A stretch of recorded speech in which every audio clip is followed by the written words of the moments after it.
Everybody here? Who is not here? Okay, come back. Good. So I'll start by dedicating this evening for harmony. Harmony, harmony. Resolution of conflicts inside of us and outside of us, between me and my thoughts, emotions, my concept, my ideas, between me and my close ones, me and my family, conflict between countries, conflict between all the pieces of my life, yeah? And I want to find harmony, yeah? Harmony is basically when we have conflict, two forces are not going together, yeah?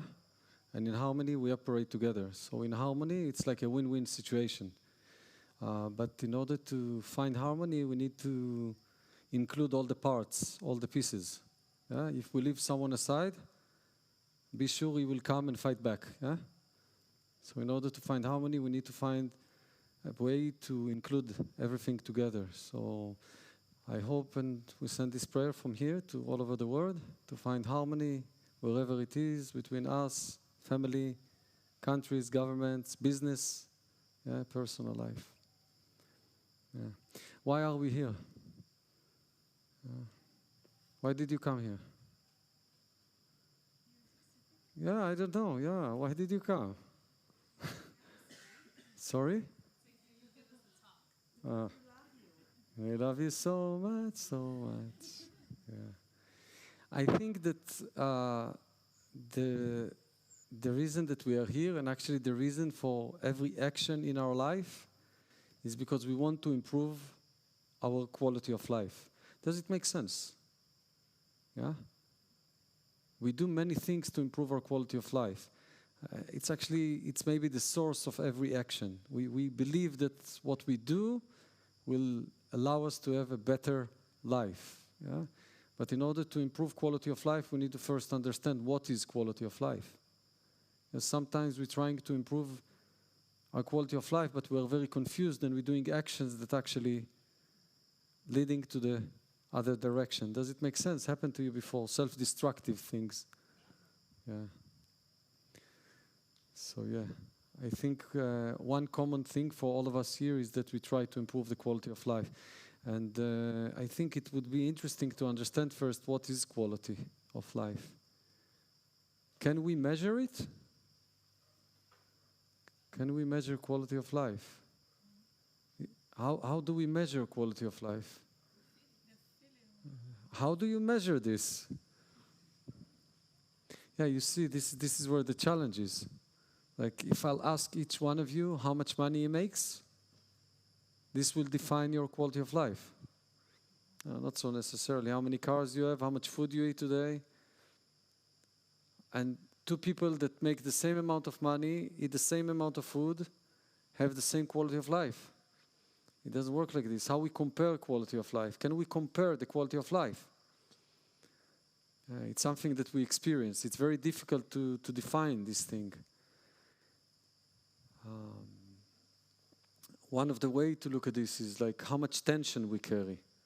Yeah? When we release tension, it feels like the quality of the experience is better. When we have a lot of tension, it seems that the quality is less. But we actually cannot compare it to anyone, and it's something that changes every moment in our life, the quality of the experience. And so, understanding quality of life, I think it's something very fundamental, because I think if we go back to the principle of it, if we don't understand something, how can we do something about it? Yeah, we need to first understand. We name these talks that we do technology of the mind. Understanding how this is working will allow me to use this system in a better way. I give this example sometimes that let's say you have a phone and your phone has a problem. What do you do when you have a problem with the phone? It doesn't function properly. You search in Google, and then if you don't find an answer, you go to a technician to fix your phone. And the reason you go to a technician is because you don't know how it's working. But if you would be the technician, you wouldn't need to go to a technician. You would just know how to fix the phone, yeah?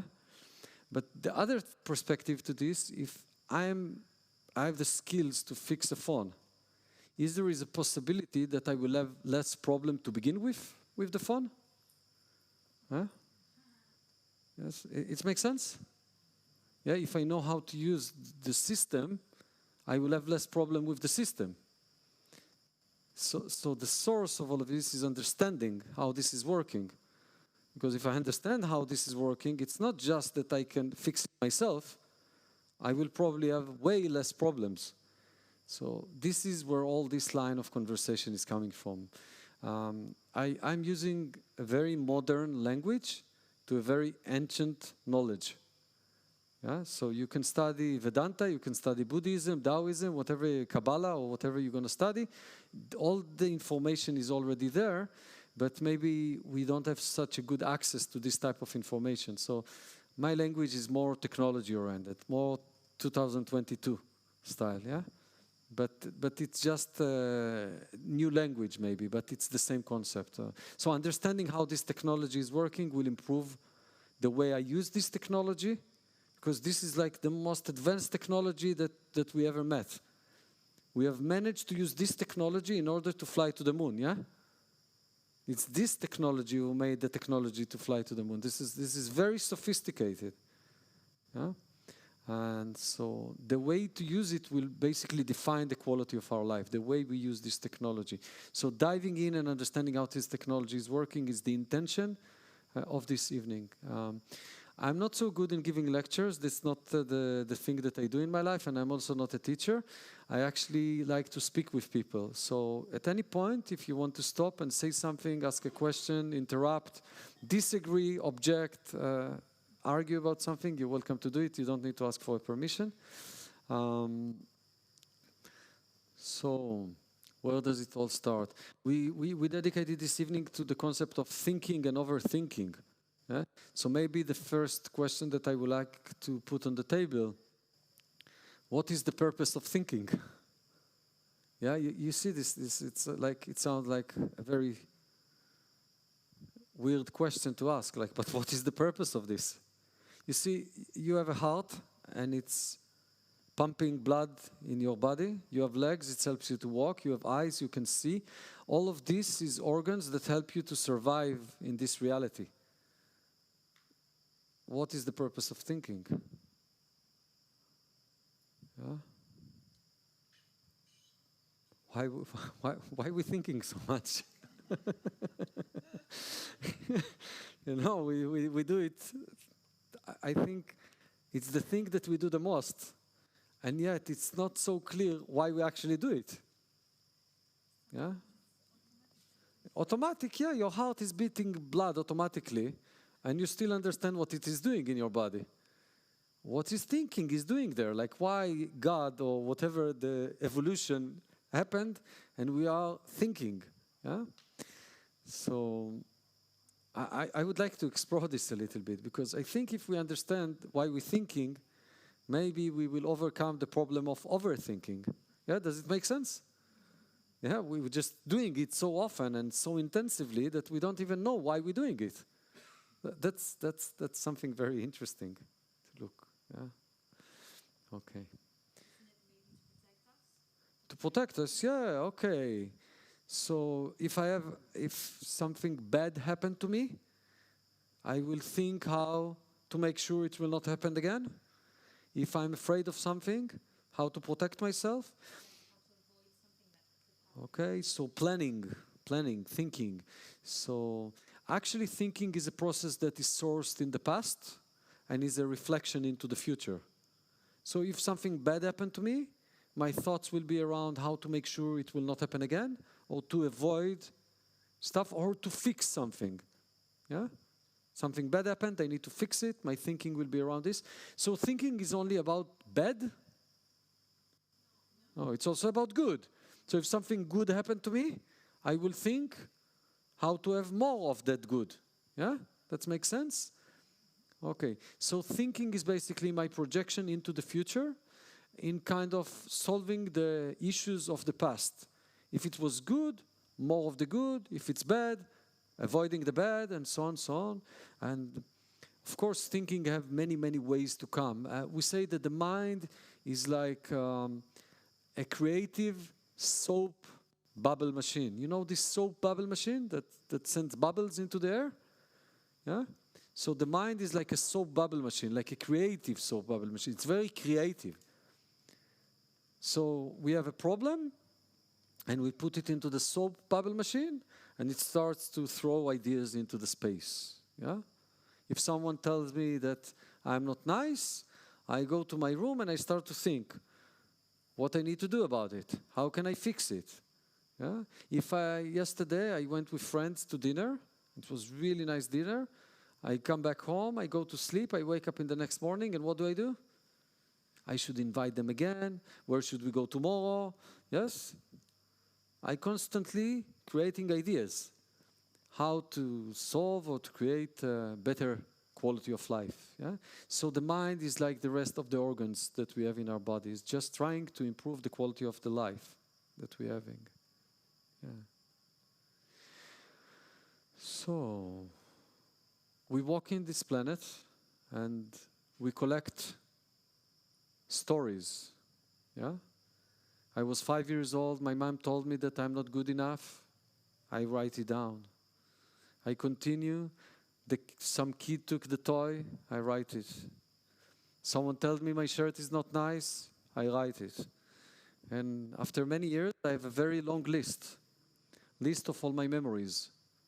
Whatever happened to me, I write down in the list. Yeah? And then when I go to sit in my room, what do? I open the list and I start to solve all the problems. Yeah? This is thinking. Yeah?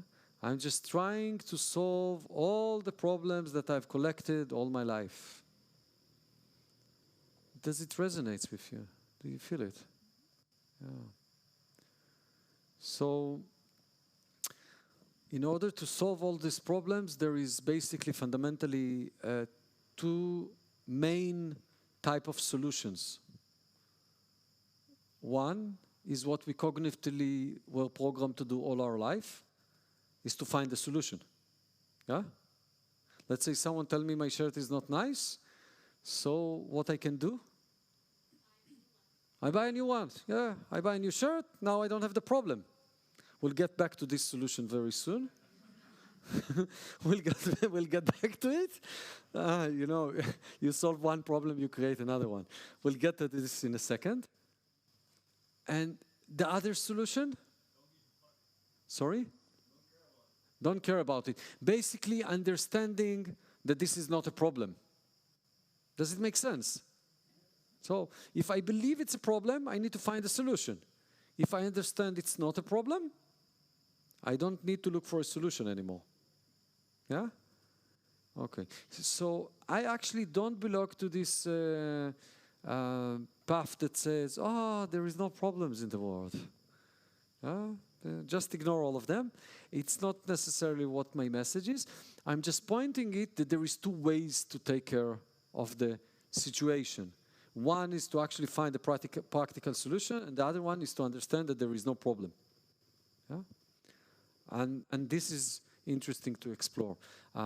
If I continue this journey and I will navigate this thing, so I go around and someone tells me that my shirt is not nice, and so I take the solution, I go to the market and I buy a new shirt and I wear this shirt, and now what I do? I look around. You like my shirt? They don't like my shirt. They like it? They don't like it? And so you see, sometimes you solve one problem and you create a new problem. That's something that we kind of know very well in our life. We fix one thing and we create another two problems, then we go to solve these two problems, we create another four, and we can never finish solving the problems. Yeah, that's something that we cognitively do a lot as human beings. Yeah. Okay. So we walk around and things happen to us and we collect them in the list. Yeah? And every time I write something in the list, there is also some tension coming with it. Yeah? My mom, she didn't speak nice to me, tension level 67. I continue, someone tell me my shirt is not nice. My shirt is not nice, tension level 21. I continue, I go to work, and I forget to do something for my boss, forget to do something, tension level 25. Yeah? And I have a very long list. And I collect this list. It's like in a database, like an Excel file. Yeah? Like you can write all your problems, and there is another column.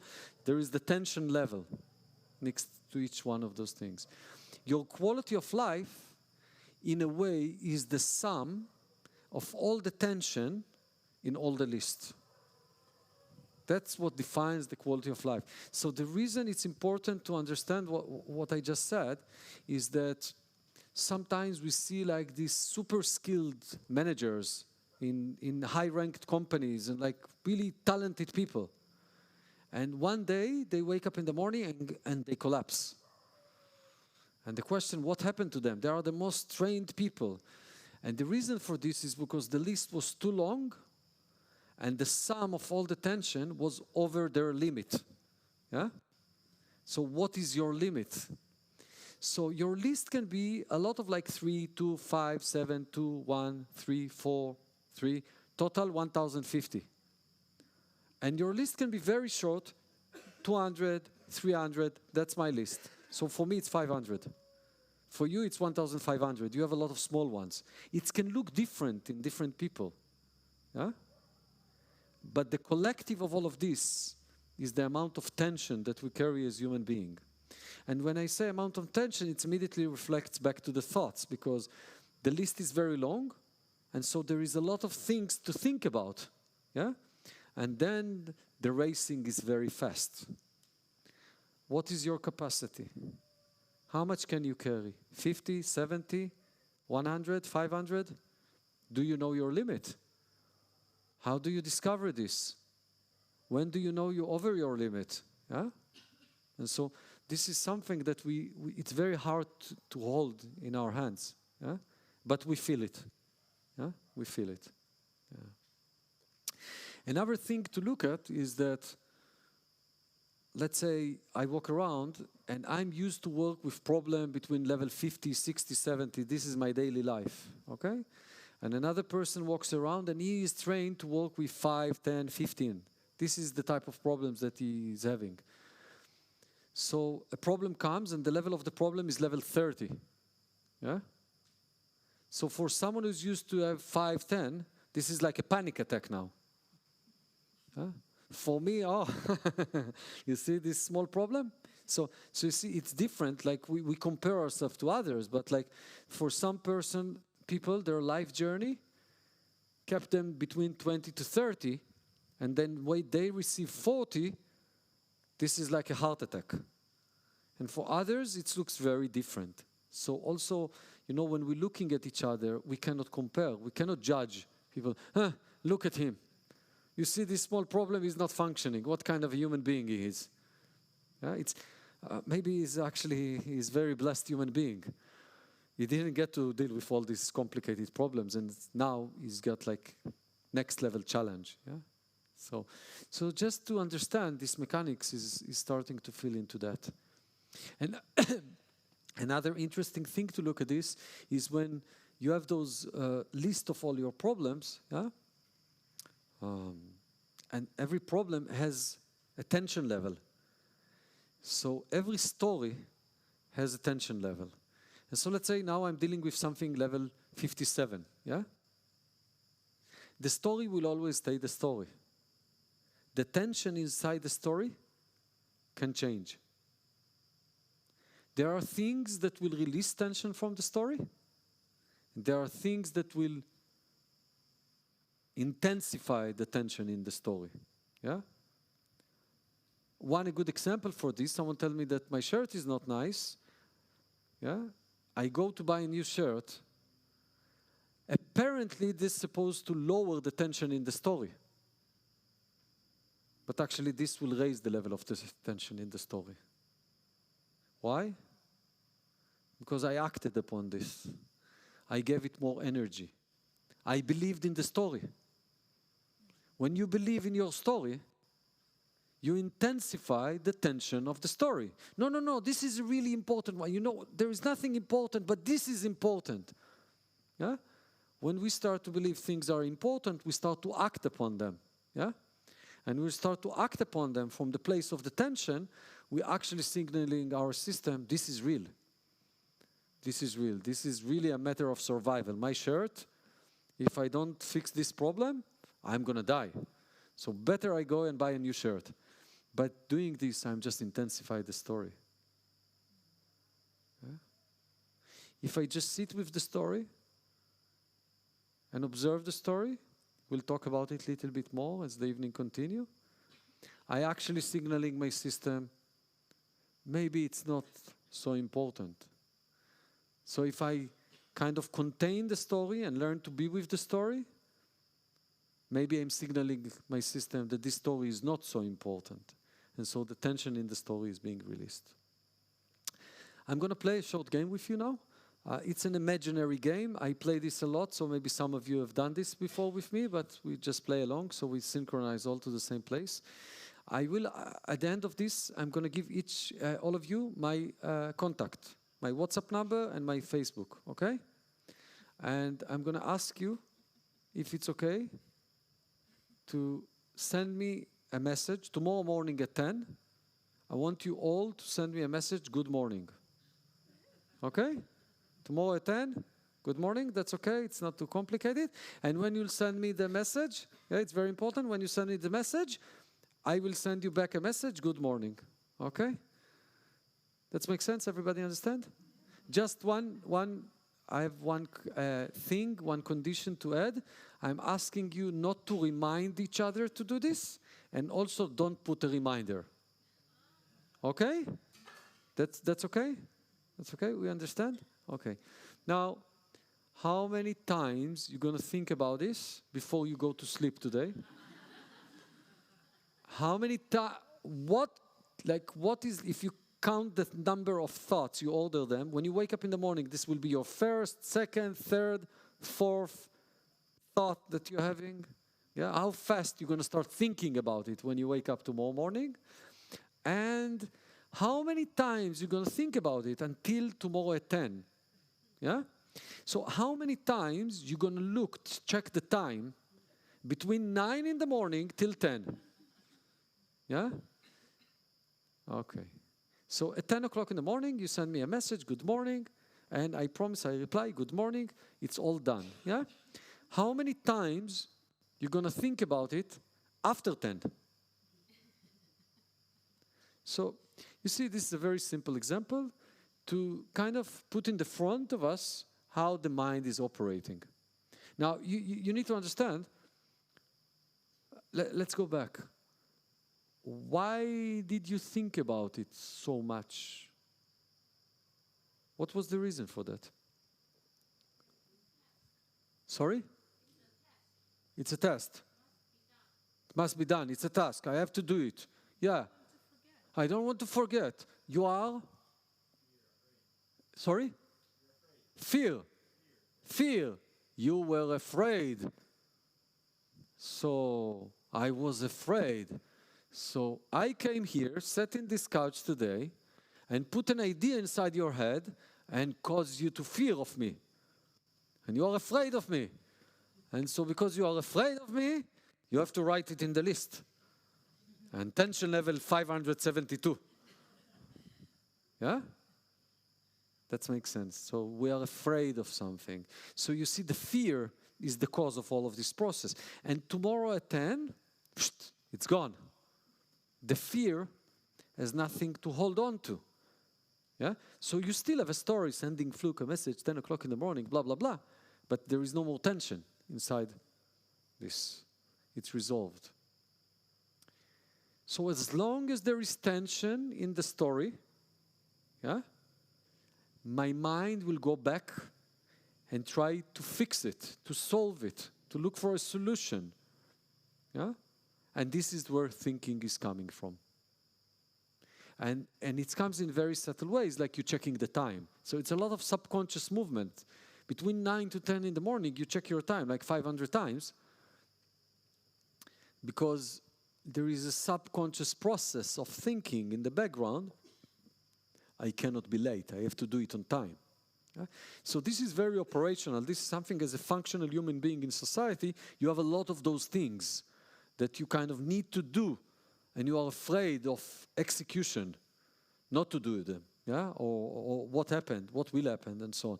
But that's the same mechanism that is happening when someone tells you that your shirt is not nice, or you're not socially accepted somewhere, or someone is accusing you in something, or someone does not give you what you want.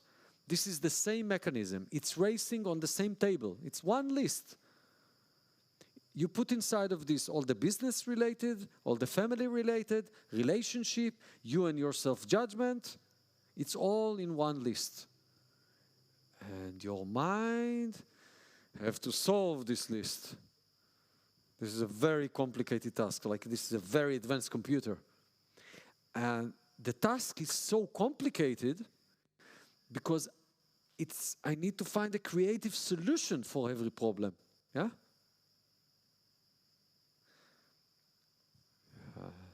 That's quite a challenge to be a human being, yeah? Yeah. So, where do we go from here? Where do we go from here? What is the next step? Yeah. I consider myself a pretty forgetful person. You're very lucky. Me too. Yeah. I think that good memory is not a sign of quality of life. I'm not sure. I actually, that's something interesting that you can explore between you and your friends. People that are experiencing a lift of quality of life, a lift of evolution in their, let's say, consciousness, we'll call it, they might describe some new phenomena related to weak memory. I'm not remembering things so much lately. Yes, there is some connection to this. And the reason is because we don't put so much tension about things. You know, it's like you're sitting here, oh, Fluke is speaking, this is really important. This is very dangerous.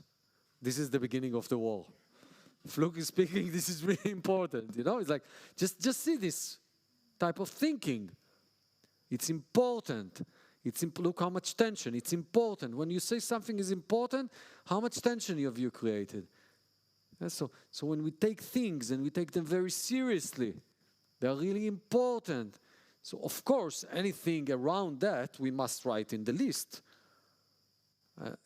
Just see how much suffering it's already creating. Yeah. So I just want to say that I'm not here to embark on a war with thinking. Yeah, because the question that came to me is, can it also be joyful? Yeah. Joyful process. Yeah. So it's not a war about thinking, okay? That's not the point. It's understanding thinking. So if I understand thinking and I become aware to thinking, my thoughts, I'll be able to observe them, look at them, yeah, be with them, not to react, just to kind of create space with that. Maybe something beautiful can happen with thinking. Yeah, because it seems like we do a workshop and we do a circle at the beginning of the workshop and, oh, why did you come here? Why did you come here? Everybody said, like, why did they come? Half of the people, they want to stop their brain. Okay, you can buy a gun, that will be more useful. I don't have this solution here, but maybe what we want to do is to change the relationship that I have with thinking, of some of my thinking, of how do I understand thinking. Yeah, that's doable.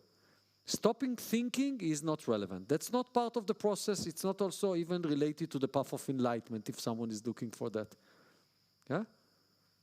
Including killing the ego, stopping the ego, that's not part of the idea. The idea is how to integrate everything together in harmony. So we're all working together, yes. Yeah, because also this concept of tension, for example, is also some kind of gravity. And it can also have useful information like the gravity of what is important for you. So it's also like the perspective that you take on tension. Okay, so now I have a list and I'm aware that I have this list. And so now I can start work with this list. This one, no, not in my list. Where did I buy this one? No, sorry, can I refund? Don't want this one. Oh, this one, okay, that's one I want to keep. With this one, I want to keep playing. This one, no. And so I can actually start to work with this, yeah? Start to develop, see the difference between being controlled by it or starting to gain some process of relationship with it, whatever it is, yeah? It's either me having it or it having me. So changing this relationship, yeah? So we need to understand at the end of the day, we have stories, we are people, we are having life, we are coming from cultures, we have conditions that we play in, and we will continue play until someone will take us to another place. So we come here to play, and so in order to play, we will engage with stories and content and ideas and intentions and so on, yeah? But how to change this tension process and work with this in understanding it. So actually, I kind of sometimes find it interesting. Okay, something come in. It's working inside of me. Let's see what to do with this. There is a new lesson to learn, a new game to play. So changing this relationship. Yeah. Okay. Yeah, thank you. Thank you. So, moving forward, I might jump between different topics, but somehow I hope that we all connect at the end to one place. I will jump to a new place and I will look now at this system. So many of you, some of you know me, some of you less. I come from technology. My background is invested back many years in technology, more than 40 years ago started. In the process of evolution of technology, we started to research the concept of AI, artificial intelligence. So basically, we are trying to do the computer to be as a human, yeah?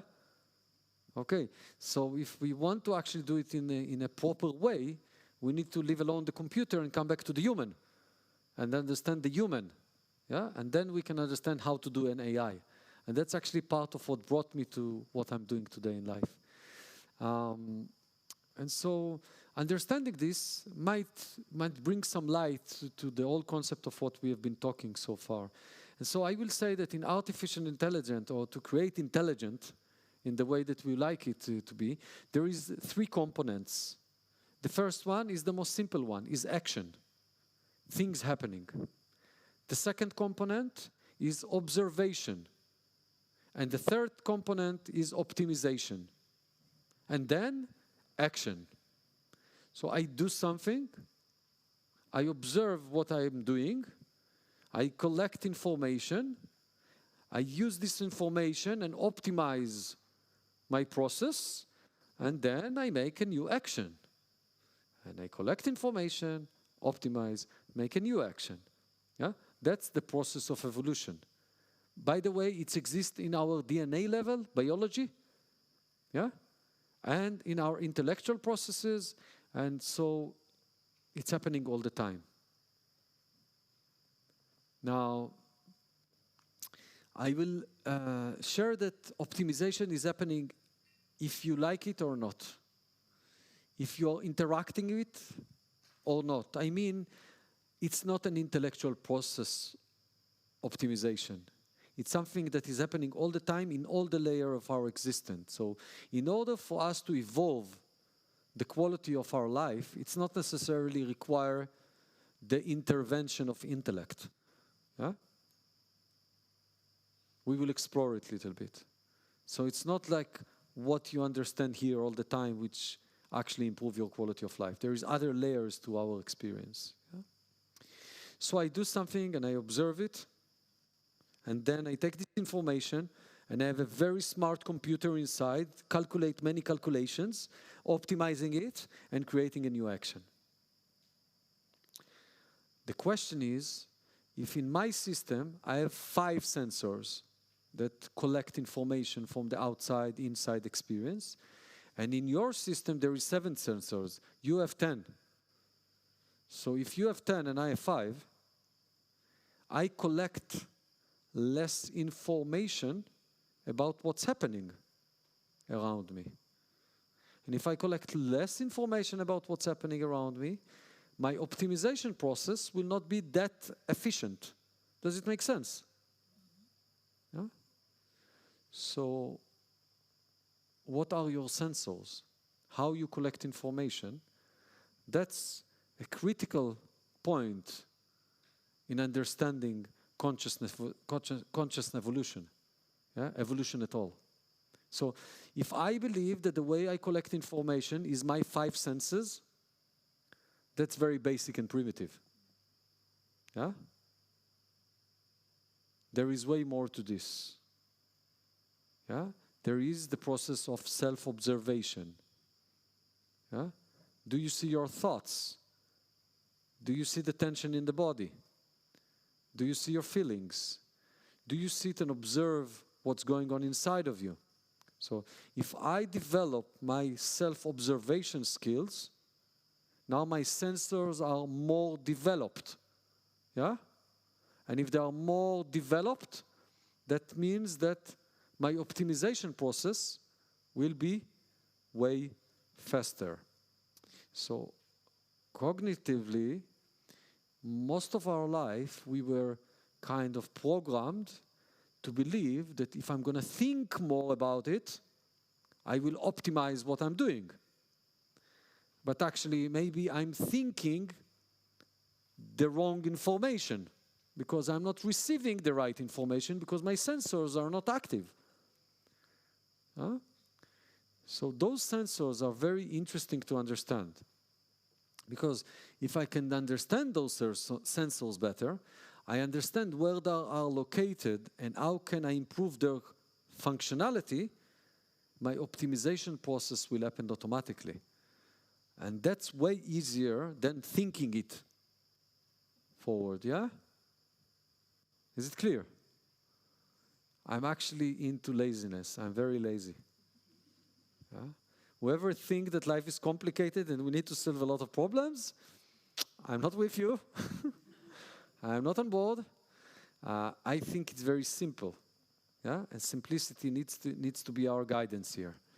How can I simplify the things? And it seems that the thinking process is just making more of the same complication. Yeah? So how can I find something that will make it more simple? So I will say at this point that those sensors can be trained, can be developed. And if I invest my time understanding and develop them, automatically the quality of my life will improve because my optimization process will be better. So I'll give you a simple example. Noga told me, took something from me. Yeah? So my action is, I'm angry. I'm angry at her, I'm going to shout at her, and so on. So if my sensors are shut down, yeah, I will not see that all the time that I'm angry at Noga, sitting at home, angry at Noga, I'm angry. Who is feeling it? Me, okay, only me. She feels it? No, she's at her home. Okay? So if my sensors are shut down, I don't see that I spent the last 24 hours being angry. Yeah? Creating a lot of self-suffering, a lot of thinking, a lot of inflicting a lot of pain to myself, I will say. Yeah? So now, when my sensor starts to open up, I start to see when someone is taking something from me, and I get angry, I start to see that I'm angry. And I start to see that I have tension in my body when I'm angry. Okay? So now, my optimization system will start to look for a solution for this tension. Maybe there is a better idea. Maybe I should call Noga and speak with her about it, instead of just sitting and thinking about it. That can be one solution. Maybe my optimization system will take me to see, why are you angry? She took something from you. Okay. Is it that important? Is it okay? Maybe you don't need it. Maybe she needs it more than you. Maybe there is other solutions beside the most basic primitive solution of being angry, walking with this all day, and don't speak with Noga for my entire life.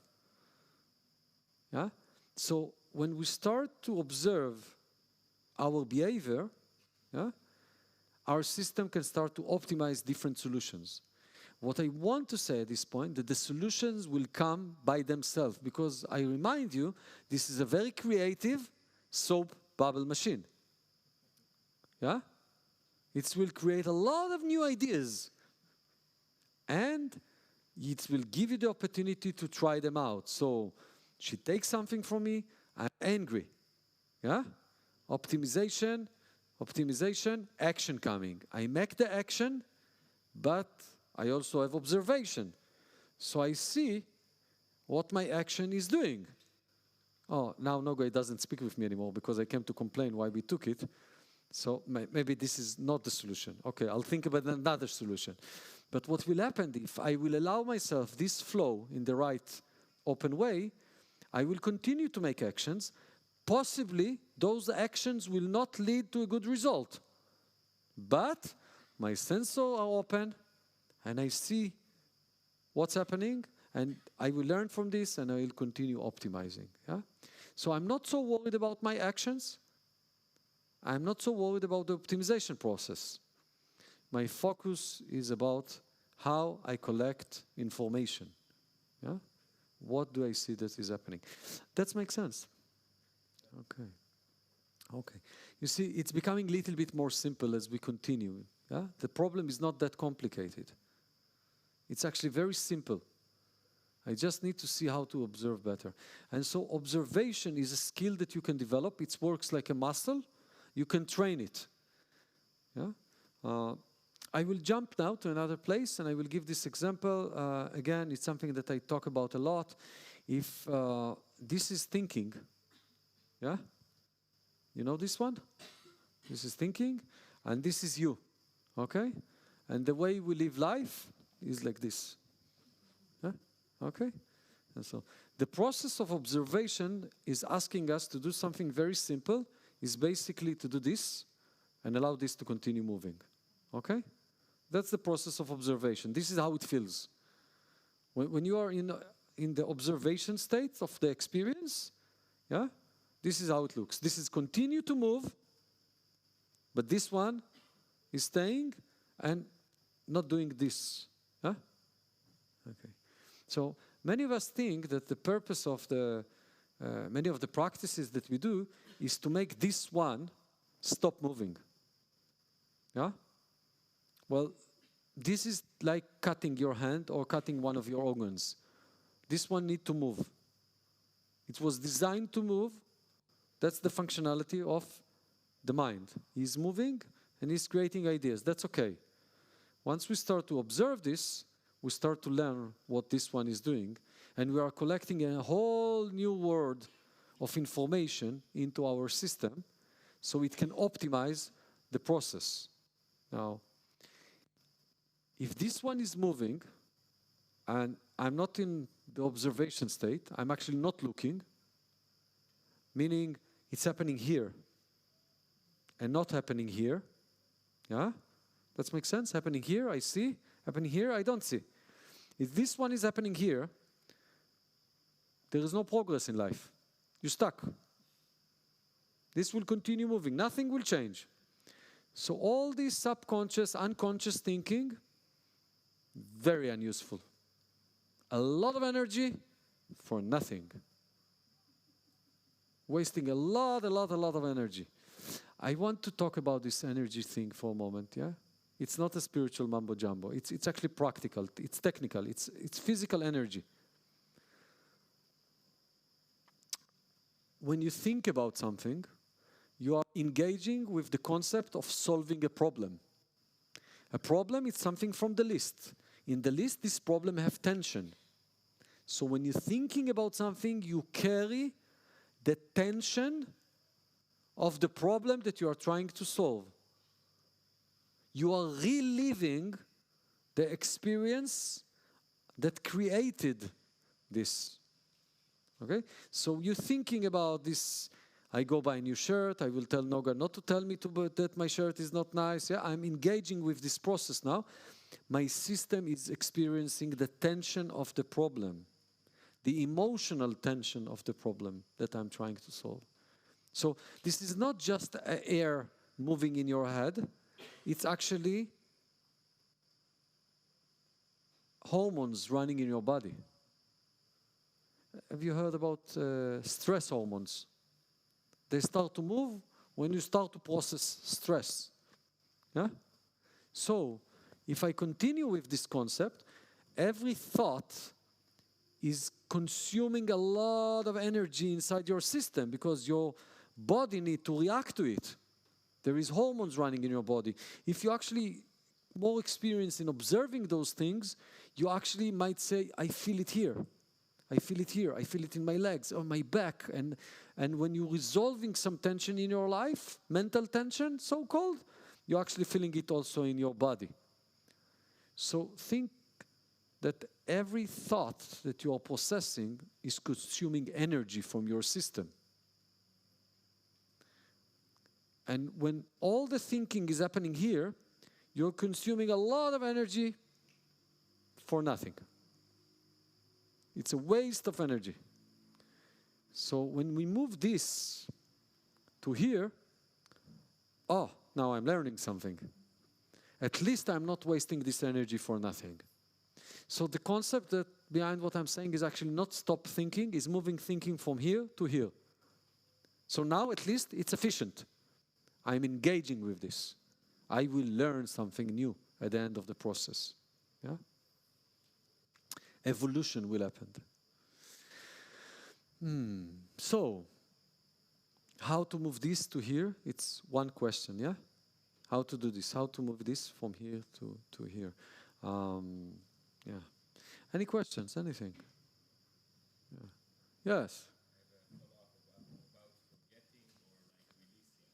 How do I know if I forget or release, or is it actually over there? Is it something maybe about like feeling tension, or So I will say that the method that I like to use in general is that I would like to create a space for my mind to do whatever he wants while I'm able to see what he's doing. Yeah? If I can create this container for my mind to do what he wants, and I can observe this, that I know what's going on in my system. big things coming out and you're pressing them down? Okay. I will say that there is another process that we need to look at on its own, and that's basically, I call it the black boxes. Okay? Something happened to me, very serious, very big, yeah? My self-defense system, yeah, I'm not going to go deep into that, but my self-defense system took this concept, wrapped it up in a box, put it here behind, and basically, I don't have access to this, yeah?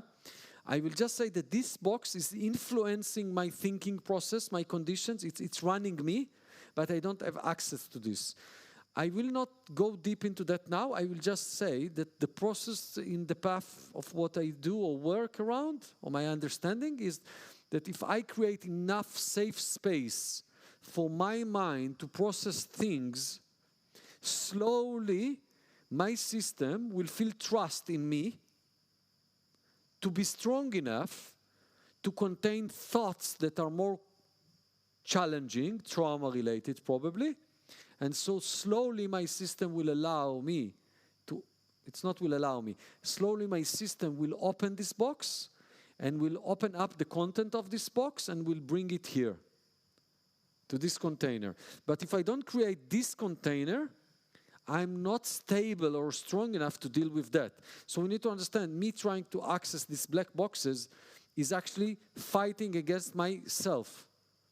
So the process is actually how to create this container and how to move it from here to here, learn how to do this, and then this will come here automatically. Yes, it's a natural process of the system. I will block it until you are ready to receive it. Yeah? Another question that might arise at that point, why do I think about this and not that? Meaning that I have such a big list, like who is the one who is choosing which problem to solve in which order? Yeah? I will just say that there is kind of an algorithm behind it that is related to, it gives priority based on few factors. One of them is the most intense thing will get higher priority, and there is other thing that is playing there, relevancy. Because survival is also what's relevant. What's relevant? What's going on? Who is attacking me? Where is the danger is coming? Yeah. So relevancy is also important. So, for example, my shirt issue is more relevant when I come here because I will wear a shirt when I come here. Usually in my life I don't wear a shirt. So it's becoming very relevant when I came here, and it's very important. And let's say what my mom told me, which is way more tension I have around it, is becoming irrelevant at the moment. So my mind will not go there immediately. Yeah, but there is kind of an algorithm that is sorting this out. The interesting thing is that when we continue understanding this process, all of this information is not really interesting. The reason is because we don't control it, we don't change it, we just need to learn to see it. So if I create this container and my mind is starting to throw content inside of it, so this is what he chose that is important for him to solve. And if I will observe this, I will learn something, and that will help me to resolve all these challenges that I'm carrying. And so it's not important the length of the list or who is sorting the list or why he's choosing this or that, and so it's actually not so important. Even if you know exactly all the lines in the list and how to prioritize, it's like nobody's asking you. It's like it's irrelevant. It's a waste of energy to figure this out. It's nice to understand that it exists in some level. Yeah? But the main point is how to create this container to observe this. Yeah. Okay. I have one very complicated challenge now, is that I don't have the time and I don't know my time limits. So 8:30. And how long are we playing? Until 9? 9, okay. So I'll play until 9 and then I will start again until whenever you give up. Okay. Let's continue playing. So at that point I will jump to another realm of the context of this, and I will talk about something that again it's coming a lot. There is a difference between conscious thinking and unconscious thinking, between this and that. Yeah? And in order to understand this, I will give this example that comes up a lot. You're reading a book, you read the first line, second line, third line, you come to the fourth line, your mind starts wandering around, your eyes keeps running on the page, you try to flip the page and you realize you have no idea what you're reading. Yeah? It's a common thing. It's happened to all of us. And in all of this context, yeah, I wake up and I have this notion that I was kind of going over the words, and at the same time, I don't know what I was reading, but I also have another notion that I was thinking about something, but actually, I don't really remember what I was thinking about. Yeah? That is kind of the subconscious thinking, the thoughts, the unconscious thinking, the things that I think when I'm not present in the moment. It's either I'm here and I'm present with what is happening, or I'm going into the daydreams. Yeah?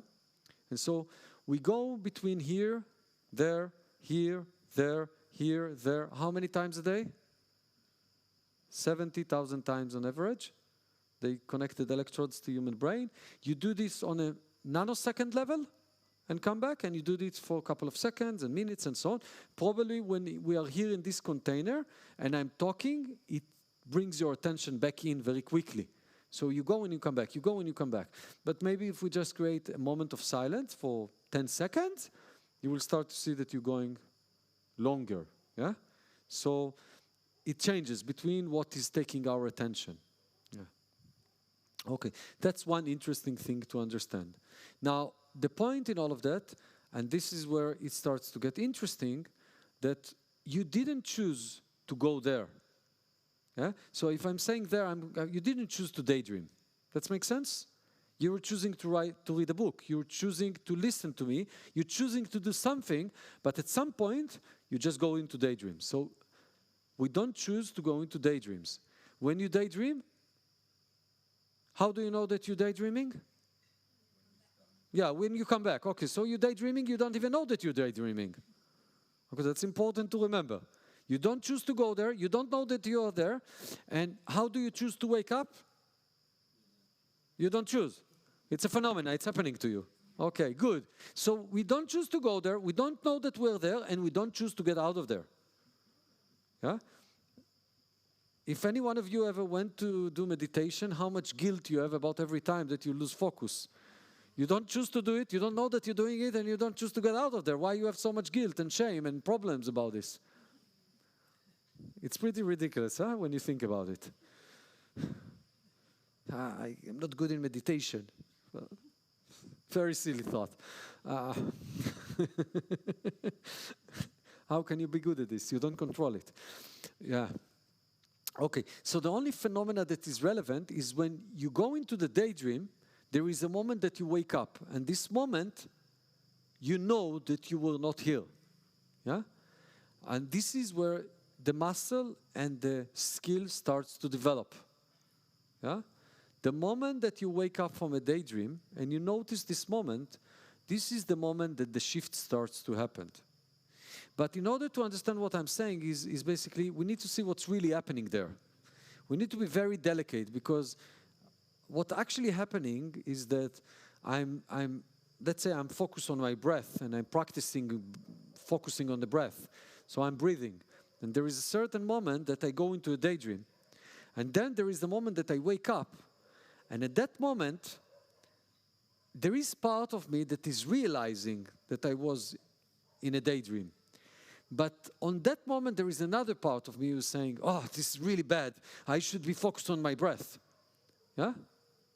So actually, when I wake up and my attention goes to criticism and judgment, yeah, I'm actually reinforcing my condition. But if I'm focusing on my breath and I go to a daydream and I wake up and then I kind of pause for a second and I just acknowledge this moment in celebration. Oh, I've managed to notice this phenomena. And I celebrate a few things. The first thing is that I'm here. That's a very good reason to celebrate. Yeah? Being here is life. Being there is delusions. Yeah? A lot of tension, a lot of problems happening here. I come back here, it's a very good moment. So that's the first reason of celebration, acknowledging this moment. Yeah? And the second one is when I start to train my system, yeah, to see this moment. Yeah? My system starts to recalibrate the optimization of the system to understand this is important. What's going on here? Before, when I wasn't here, thinking, tension in the body. I wake up, I come back here, no tension. Yeah? So, next time, noticing. Okay, now I start to observe what's happening. When I'm talking about observation, it's not your intellect. That's only one side of it. Your entire system have a lot of sensors to detect what's happening. And when I start to observe this moment, my system starts to see the difference between not being here, biology, hormones, tension, energy, feelings, blah, blah, blah, blah, blah. Being here, contained, relaxed, slow down. So there is like two different lives. And we're jumping from here to there, and we do it quite intensively. But when I start to train my system to see the differences between those things, my system starts to develop sensors and skills around this realm. So what is happening next with that is a very interesting phenomenon. So if this is time and this is tension, this is a daydream. A daydream starts in a thought of trying to solve a problem. But the more time I stay in the daydream, there is more tension accumulated inside of me. So if this is time and this is tension, this is a daydream. Does it make sense? The more time I spend inside my daydream, there is more tension inside of me. When I wake up from the daydream and I acknowledge the moment, my system see the tension and the transformation, the changes between the states. So my sensors become more sensitive. So next time, I need less time because I need less tension in order to detect this thing inside of me. So actually, when you fall into a daydream, the things that wake you up mostly is the tension inside of you. Okay? And as you become more sensitive to the tension, you will wake up quicker.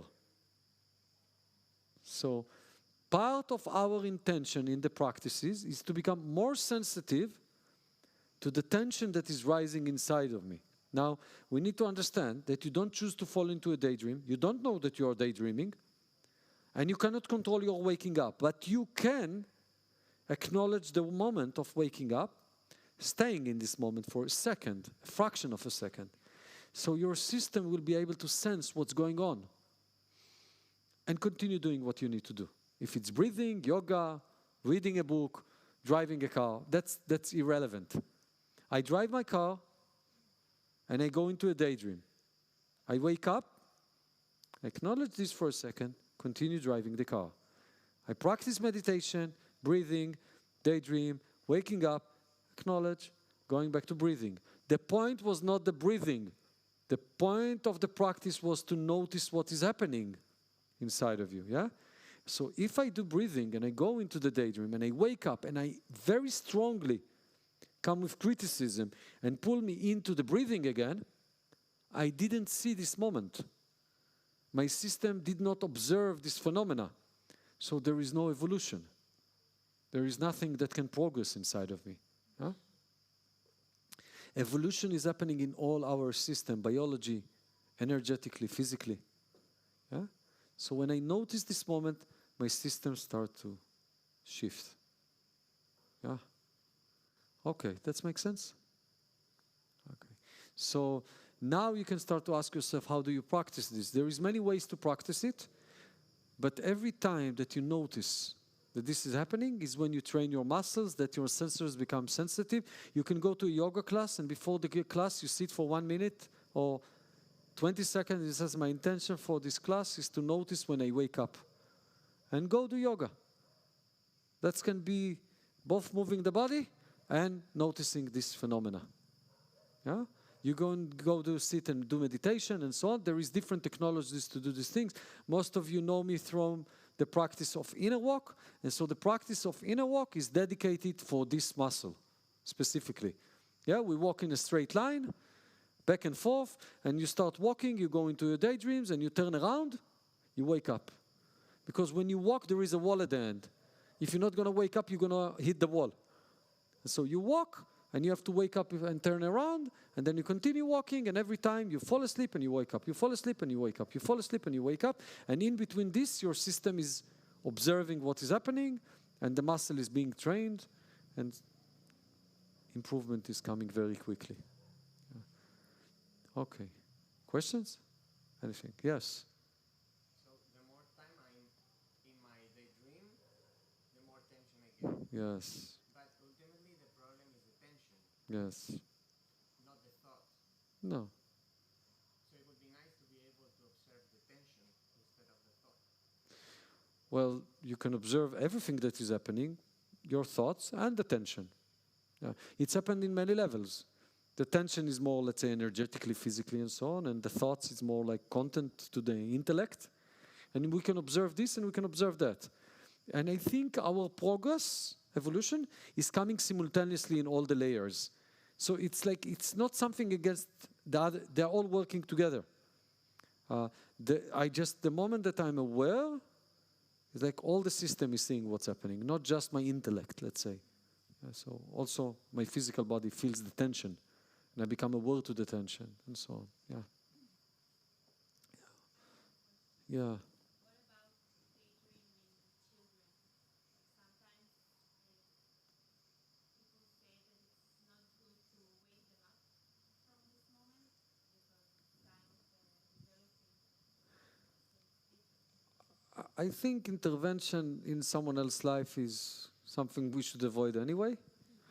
So kids or not kids, I wouldn't wake anyone up. But look, we need to understand that thinking is a phenomenon. It's happening to all of us. The longer the list of the things that we need to solve, there is way more tension.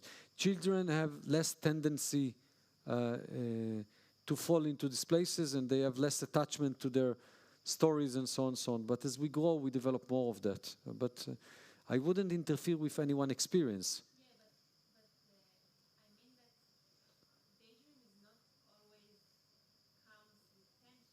Sometimes it's just a moment that you give yourself, I don't know. Yeah, I will just say that some of the day, I want to say something. There is a thinking that is happening here, which, let's say, we talk about creative thinking, yeah? It's something that's like sometimes you just have this creative idea, but you're really engaging with it. It's like really there, and you're engaging with this. And there is this process that is happening in the subconscious, which is basically you're not engaging with this, you are not aware to that, and it's actually, in a way, intellectually, it's never happened. Yeah? Nothing really happened to you at that point. So I do believe that we have a lot of this front thinking, but we also have a lot of this back of the mind thinking or subconscious thinking. So when I look at someone, I don't know what he's doing at any given moment. If it's subconsciously thinking, just staring at the wall, and it's a subconscious process, and you're actually not aware to what he's doing, or he's actually engaging with the thinking and he's observing them. There is a beautiful practice in the tradition of the Zen. They do something called Zazen, and we're basically just sitting in front of the white wall and just looking at the wall. And they're allowing everything to come. And the intention is basically not to stop the thoughts, just to allow them to be there and to observe them. That's beautiful. I actually believe that kids do it way more than us. Yeah. I think that the more we accumulate tension, we actually do this less. I will say another thing, and this is also to understand, the more tension I carry, I jump faster between one thing to another, yeah? Because it feels like urgency. I need to fix things. And so it's actually what is happening is that I don't even get anything, not from the first, not from the second, I'm just jumping from one place to another. And that's like very obsessive thinking, yeah? And the people that have tendency to overthink stuff, they will say it feels like a loop. I'm constantly doing the same thing again and again and again, and nothing is really changing, yeah? And by the way, we actually work with those people that have overthinking, and let's say they do a few hours of walking, they mostly report that their overthinking has kind of stopped or slowed down. And the reason for that is because, let's say you wake up in the morning and you sit in your bed and your mind, the racehorse started. Is there. It feels like that you're sitting with yourself and you're allowing yourself to have time. But actually it's a lot of subconscious thinking, you are not aware to your thoughts, and it's very inefficient. If you do the same thing while you're walking, you will see that it's becoming very efficient, and actually most of the thoughts will not repeat themselves after. It's kind of you come to resolution with the things. Yeah? So it depends what type of thinking you're having. A lot of people ask me if it's okay if I just sit and observe my thoughts. I will say it's very challenging practice. It's very challenging to sit and observe your thoughts. And that's why I recommend people to do something like the walking, because in the walking, the process itself, the turning around, is waking you up a lot. Just think if you walk in a circle, you start thinking, and nothing wakes you up, so you continue with this thing and you continue in the dream. But if you do the turning around, it wakes you up, and it's allow you to observe your thoughts. A lot of people in the practice, they think when they turn around, they need to stop the thought. No. Let it continue. It just moves from here to here. That's beautiful. Why to stop it? Yeah? That's important in the work that we do. I'm not here to stop thoughts, just to move them from here to here. Yeah? Thoughts is an amazing thing. We managed to fly to the moon with them. Yeah? It's a very beautiful process. Just if it's here or it's here, this is the difference. Yeah? Okay. we're getting towards the end. Any questions? Anything? Yeah.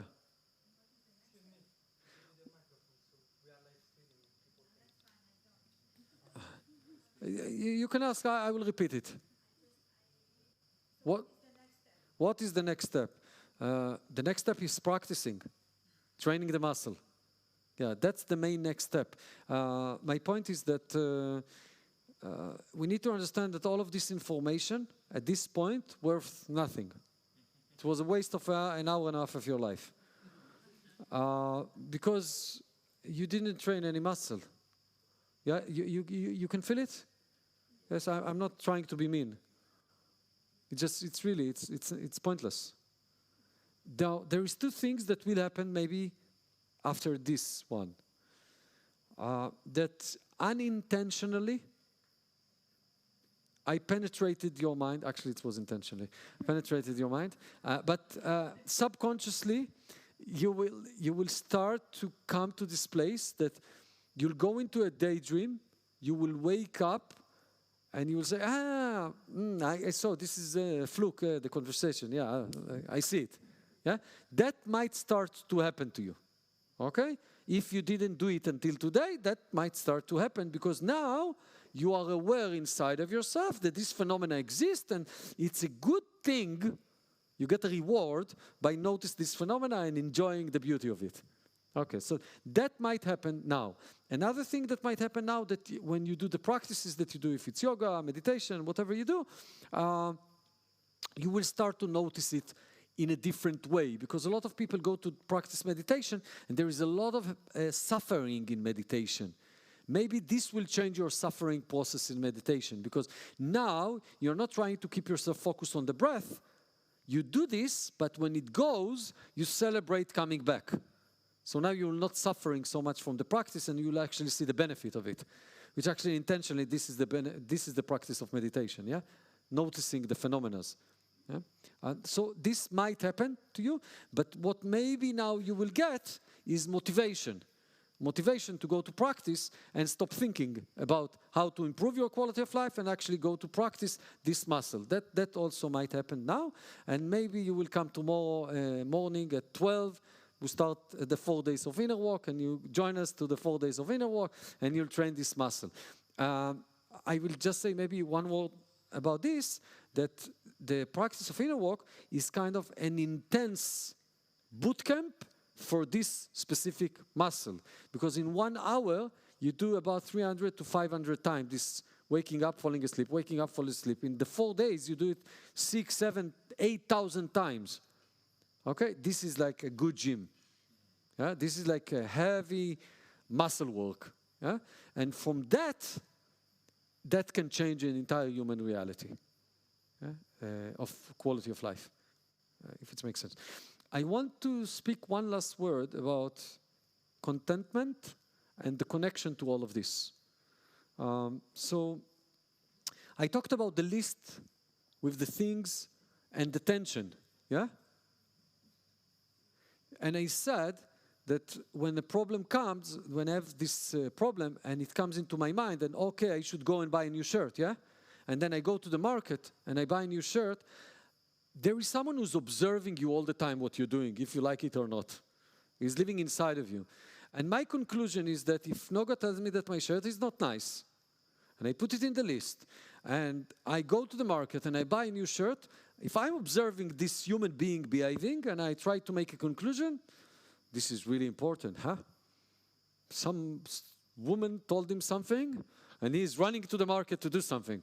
This seems like relevant to survival. So tension level goes up. Yeah? Now, if someone is telling me my shirt is not nice and I'm able to be with it, either in the practice of the walking or sitting and observing my thoughts and containing them, not reacting to them, what am I telling my system? Nothing to do about this. You're safe. You're safe, you see, nobody dies, nobody dies. There is someone observing here, checking what's happening. Nobody's dead.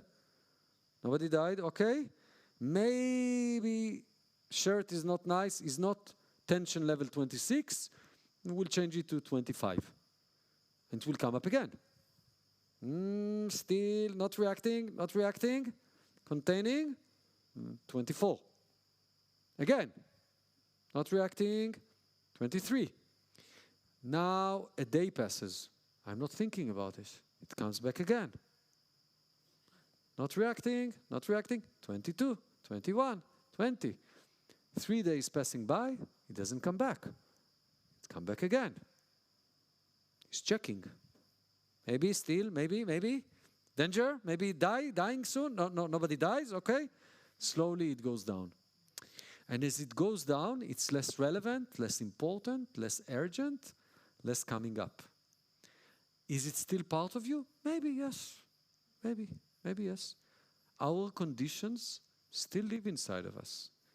They will come from time to time to check if they are relevant. If we are able to contain them, to observe them, and to sit quietly, not to react, not so important. Okay, we take it down. So you need to see that our actions defining the way our system understand what is important and what is not important, what requires a lot of tension and what does not require a lot of tension. So think that there is many layers to the observation of what is happening here. And one of them is checking your reaction. If we are reacting to things, it's probably very important. If we sit with them and be with them, so we're lowering the tension inside of them. And if there is less tension in my system, there is less thinking. There is less thinking, there is less overthinking, and slowly it's more pleasant to live inside this body. Yeah? So, yeah. What if someone says your shirt is nice? What is the opposite? I will tell you something. It seems that positive comments are a good thing.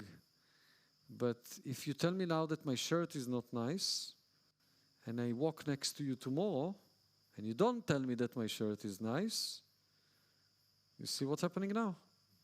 So the good creates the bad. It's a very tricky thing, and especially that where you're coming from as education, yeah, it's a very challenging. So we shouldn't give compliments. I would be very delicate to say don't give compliments, especially when I'm being recorded now. So, but I will just say that we need to see that when we are intruding other people's space, we're creating tension inside their life. Yeah? So I think we should be mindful to the way we come around with commenting about stuff, good or bad. Because, you know, the problem started when we were really young, and we were 5 years old, and we make a drawing, and wow, what a beautiful drawing, and then we came home, and we show it to mommy, and mommy make us a cake, you know? And then I come back from school, and I had a bad score, and like, mommy didn't smile. And now we start to get conditioned about good and bad and satisfying people, and we like us, they don't like us, they love us, they don't love us, and like, you see, it's like starts to create some process inside of us, and then we are looking for good compliments and avoiding the bad comments, and like we take reality very seriously with that. And so I think in general I would say that my intention is not to intrude other people's reality by my grading of it. This, oh, really nice. Oh, you not so nice. Yes, and so just feel it's very, and it's very competitive. We are comparing also all the time. So I told you, wow, beautiful shirt, but I didn't tell Noga. So now Noga is feeling bad. Yeah. So you see, this is, it's very challenging. This phenomena. It's like they're signaling me that it's 9. It's like the movie is finishing. I don't know. Yeah. So I just want to kind of hold on to the point, because our topic today was thinking and overthinking, yeah? And I want to explain that it's not about dealing with the thoughts themselves. It's about understanding where the tension is coming that create this thinking, and being able to create a better container for the tension that is coming up. And if I'm able to create this container for this tension and create a safe space, safe not because like I need to protect something. It's like thoughts want to come, and there is a lot of fears and so on. And if I know how to create this space inside of me, to allow my experience to rise inside of that, and then I can be with all of that, and so my system starts to break the tension. That's how the tension starts to dissolve. And when there is less tension, there is less thinking. It's very simple. Again, you can also put a reminder to send me a message at 10 o'clock in the morning. It will do the work. You see? It will do the work. You can find a technical solution to dissolve the tension that you have, and you can find this container to dissolve the tension. Because inside this container, sending Fluke a message at 10 o'clock in the morning, it's just a silly idea. Yeah? Just a silly idea. Somehow, you've been manipulated by reality to believe that this is important. See, but it just means nothing. Just an idea. And we gave this importance, and then there is tension around it. And so we can see these two processes. At the beginning, it's more difficult to navigate this. But as you practice this, the benefit is so good because this container is getting bigger as you grow. And so any problem that you throw inside, the container is big, it can contain it. If you go to the list and you fix problems in the list, you will need to continue fixing problems in the list all your life. It will never end because you walk around and you collect stories. So solving problems in that way is efficient on a moment-to-moment basis. But in the bigger picture of life, this container, it will actually give you the benefit of living peaceful and easy life. Yeah? Because you stop chasing the problem-solving process.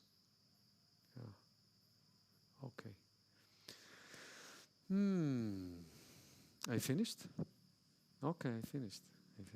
I would like to take this last few moments to maybe gratitude for how beautiful is our life here, how lucky we are to live here in Kopangan, to be here now in Kopangan, to just acknowledge how fortunate we are that we have taken the time to explore better ways to improve our quality of life. You know, most people on this planet would die to be in our position now in Kopangan in this moment, and to remember this as well.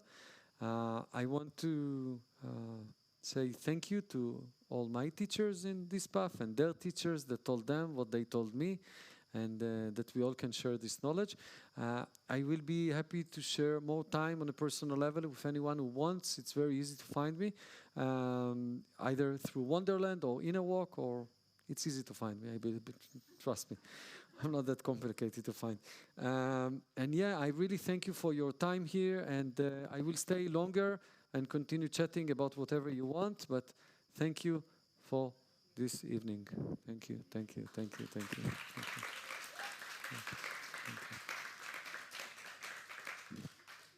Party.